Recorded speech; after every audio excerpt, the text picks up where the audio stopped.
Hi, I'm Deanna Brown, and I'm going to talk you through my experiences with my action research project, the Strengthening Communities through Google and versus Facebook. I learned a lot through my journey, and I hope you will too. I started my capstone project because I wanted a better way for my kids to stay in contact with their class friends that are all over the state because they're in a virtual school. I needed to find a way to create communities that are safe, secure, available to teachers, kids, and parents. Ways that had been tried before were different Facebook pages for parents, but there were really issues with Facebook.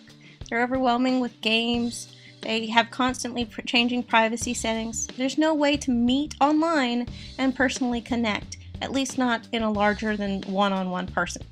When it came to my proposed target audience, I had certain ideas, but that was not meant to be. We'll continue on with that discussion at a later time. Thanks to the Full Cell program, I was able to create an efficient and well-planned timeline to help me meet goals, while still allowing the time for mistakes and obstacles to be met and handled. I decided that I should try and make communities both in Facebook and within Google Communities. Using these two large-scale, deeply embedded platforms would allow me to leverage the familiarity of the test groups with social media within a limited learning curve. While members of the groups were not familiar with Google Communities, they were familiar with Google products. This limited time investment allowed me to gain faster adoption and adaptation. We currently exist in a world with instantaneous communication and contact between people that are limited to three-letter abbreviations, LOL or BRB.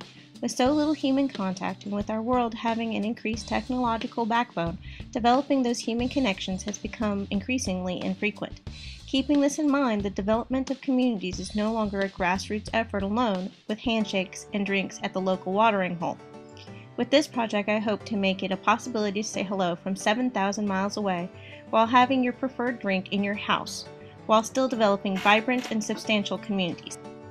Too often we see the Web 2.0 buzzword being thrown around. Web 2.0 is less about the reach of technology and more about the collaboration and quick responses from the collaborators. While Facebook statuses and likes for one-word updates can seem asinine, but what about those discussions that go on for days, educating people on all sides? There are many websites out there that have maintained communities using Web 2.0 resources. I felt that it would be possible to do so with social media platforms, and to do so with a global nonprofit group. This type of success could only serve to better the service provided by the group while decreasing budget constraints and strengthening the volunteer community.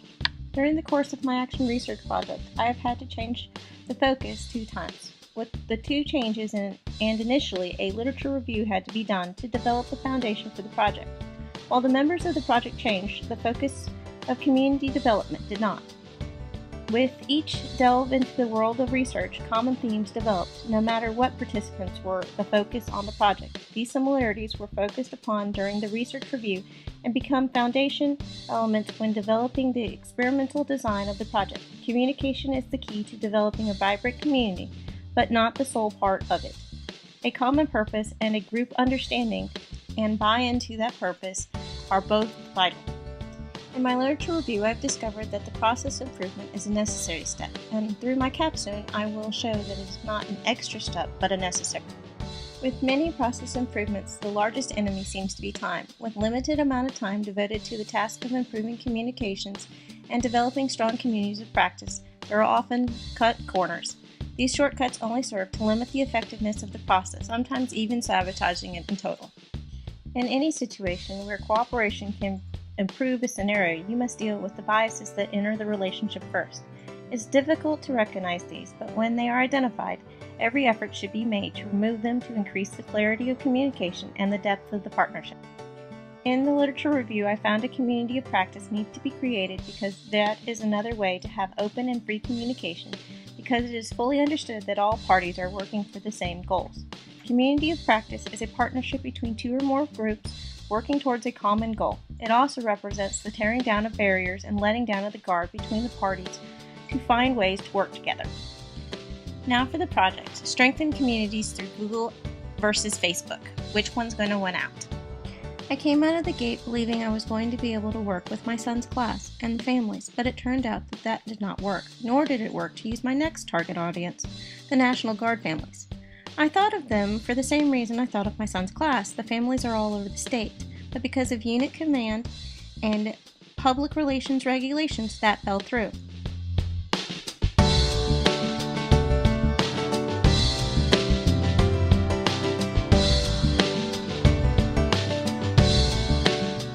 Then it happened that my husband is part of a nonprofit group that is all over the world. Although he's part of a local group, it is easy for them to meet locally, but it becomes increasingly more difficult to meet as domains, states, and regions. Regions cover 2 to 4 states, and the schedules need to be maintained. I concluded they could use the type of online community I was proposing for my capstone. I created the incoming surveys and other media assets using Google Drive. Google Drive is one of the easier systems to use and is highly integrated. This integration of the program takes tracking surveys and other multimedia easy.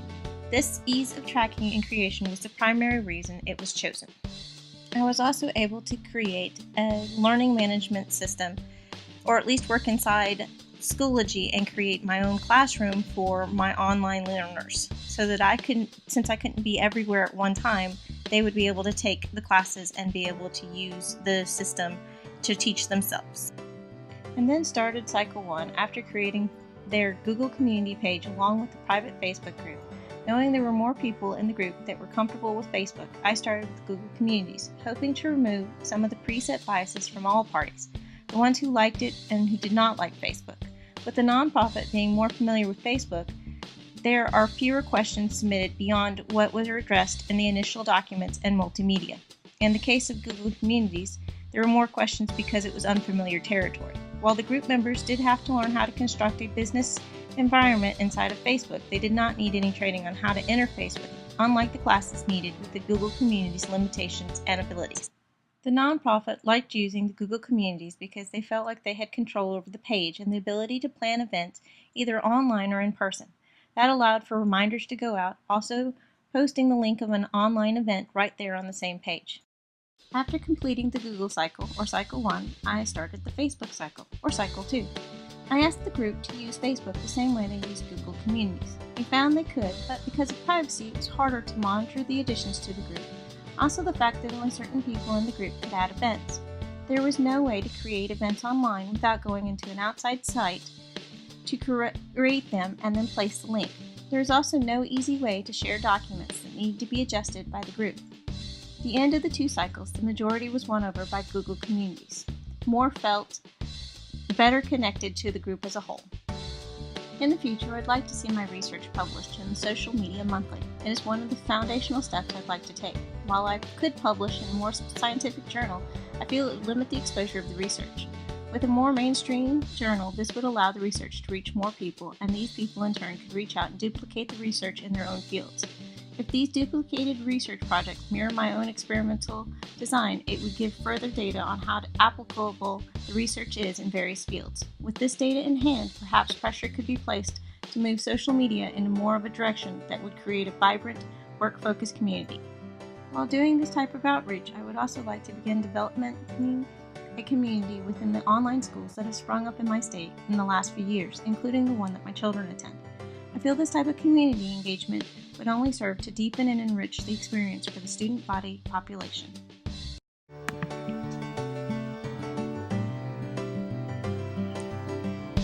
Communication is the way. Communication keeps the problems at bay.